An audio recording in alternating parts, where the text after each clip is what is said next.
Welcome to Pindar Poetry. We hope you learned something new. Start by choosing the right clock clip for your hair type. You want secure teeth and a comfortable curve. You detangle and gather hair into a low pony shape, leaving about 1/2 inch tail to thread. Once done, twist the length gently to build tension. This gives the clip something to hold. Make sure to leave the crown section free if you need volume.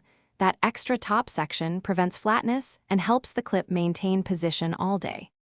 With the twisted coil held against the nape, angle the clip so its base slides under the twist. The teeth should face the roots to bite evenly. You push the clip in with firm, steady pressure and close it until you feel each tooth engage. This prevents slipping. Once closed, tug the tail lightly and shake your head to confirm security. If it feels loose, reopen, tighten the twist, and reinsert. Repeated small adjustments beat a single forceful shove. Finish by tucking stray strands under the clip and smoothing the crown with your fingers for a clean silhouette. You can add 1 to 2 sprays of texturizer for grip and longevity. This helps fine or silky hair.